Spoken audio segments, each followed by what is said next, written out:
continue chez Sharkoon avec son très beau logo RGB et on parle d'abord boîtier et refroidissement. On commence avec le Rebel C20 ITX.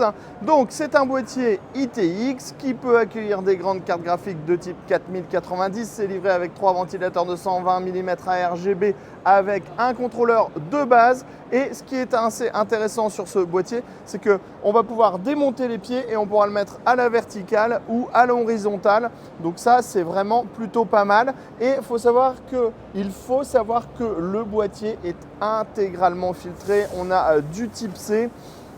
On le testera très prochainement sur le site. Au niveau du prix, je me souviens plus bien. 150. 150, voilà, Sébastien n'a pas branché son micro, c'est moi qui n'ai pas branché son micro en fait. Ensuite, on va voir les nouveaux ventirades. Donc, on va avoir A50, A60, A40 pour l'entrée de gamme. On va être sur des ventirades qui vont être en 4, 5, 6 caloducs. Ce sera disponible en noir, ce sera disponible en version RGB. En gros, pour les tarifs, ça va commencer à partir de 29 € et on va pousser jusqu'à 59 € maximum pour du Dual Tower avec des ventilateurs RGB. On est sur du Direct Touch à chaque fois. Ça présente très très bien. On a les ailettes qui sont peintes en noir. On a la partie supérieure qui est en aluminium.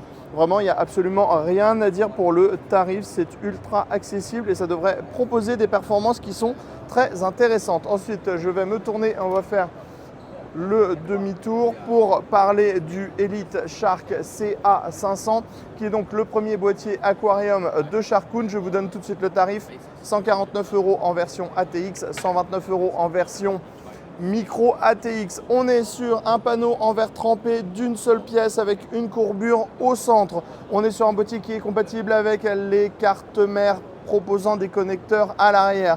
De base, ce sera livré avec 3 ventilateurs de 120 mm sur le côté en reverse et un ventilateur de 120 mm à l'arrière.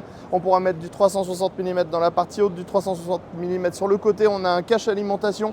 Bref, c'est ultra méga complet. Je vous montre comment ça donne à l'arrière avec le montage. Il n'y a vraiment absolument aucun souci. On aura un RGB hub pour contrôler pas moins de 8 périphériques. On a une platine pour 2 SSD, une platine pour un HDD ou 2 autres SSD additionnels. Et Sharkoon a bien travaillé l'espace derrière le plateau de la carte mère pour pas qu'il n'y ait de problème avec notamment le câble 12VH Power qui ne doit pas être tordu. Ici, on est sur le Elite Shark CM100, donc c'est la même version mais en micro ATX qui propose en plus un ventilateur de 120 mm qui est montré dans la partie basse qui va envoyer de l'air vers l'intérieur du boîtier. On le voit ici, on a également le petit écran, alors je ne me souviens plus du nom. C'est un petit écran qu'on va pouvoir installer à l'intérieur du boîtier ou en extérieur parce qu'il y a un petit pied et ça sera vendu 69 €. C'est pas tactile mais ça permettra d'avoir un accessoire pour afficher par exemple toutes ces températures ou des logos puisqu'il va rentrer parfaitement ici mais il rentre également parfaitement ici donc on pourra le mettre ou sur le côté ou à l'avant. Plus de 55 nouveautés à découvrir donc on va pas passer sur tout. Par contre, Sharkoon se lance dans l'alimentation SFX avec la P20 SFX. On est sur du Platinum chez Cybernetics. Donc c'est pour aller dans le petit boîtier Rebel C20 qu'on a vu tout à l'heure. Et on aura également des versions en ATX. On y reviendra plus tard. Bien sûr, c'est ATX 3.1 et PCIe Gen 5 avec du 12V26. Ensuite, on va voir le nouveau Rebel C80. Alors, on aime ou on n'aime pas. Par contre, ce qui est sûr, c'est que c'est compatible avec les nouvelles cartes mères avec connecteurs qui sont placés à l'arrière. Et donc, ça permettra d'avoir une compatibilité ultra avec les futures cartes mères. Ensuite, on a le tout nouveau AK500 avec des ventilateurs qui sont développés par la marque. C'est des ventilateurs qui tournent à 700 tours par minute, si j'ai bien compris.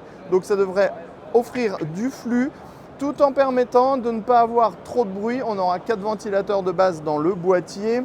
On est sur une compatibilité avec les cartes mères BTF et Project Zero et au niveau du tarif, on devrait être autour des 90 € et ça devrait arriver autour de Noël.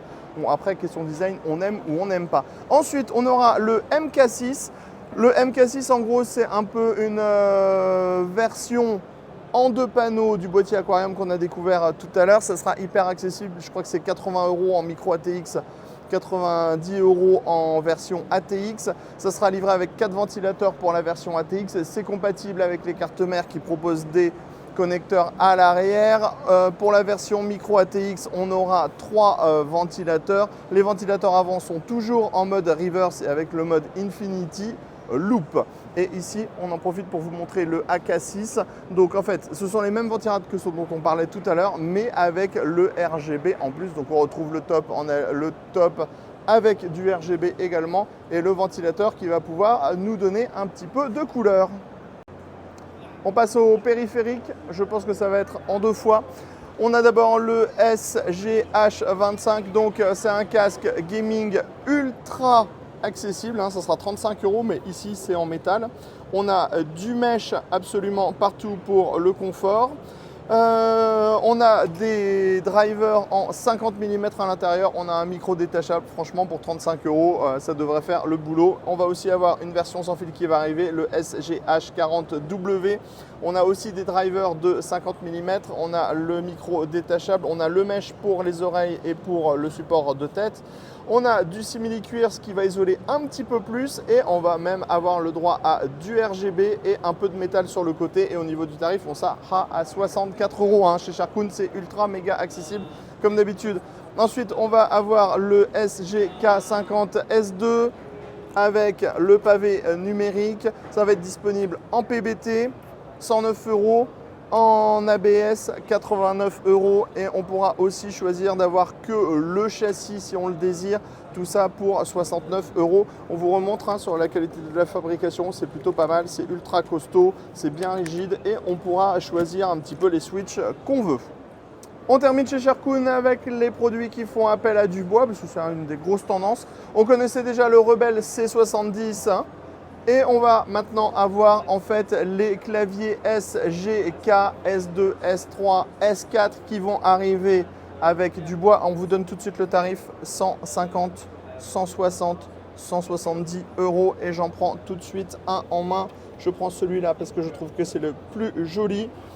On a donc un châssis complet qui est en bois, donc c'est fabriqué à la CNC. C'est une planche de bois dans laquelle on va venir tailler les emplacements pour mettre le châssis à l'intérieur. De base, on aura 2 touches qui seront en bois également. Et alors, on vous montre, c'est bien vraiment du bois. Et on a en fait le dispositif pour pouvoir relier sur le switch qui est intégré. C'est absolument magnifique, faut le dire, c'est très bien fait, très bien réalisé. On n'aura pas différentes couleurs en fait, on a juste différentes planches de bois.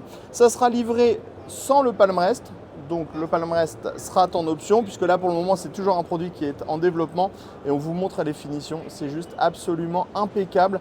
Donc en gros c'est la machine en CNC qui taille la planche en bois. Ensuite les finitions pour faire les ébavurages et tout, c'est fait à la main. Ensuite on a un vernis qui va être posé aussi par un opérateur sur le châssis et ça nous donne cette petite chose qui est absolument magnifique. Chez Sharkoon, on a fait le tour de toutes les nouveautés. On vous dit à bientôt pour nos prochaines vidéos.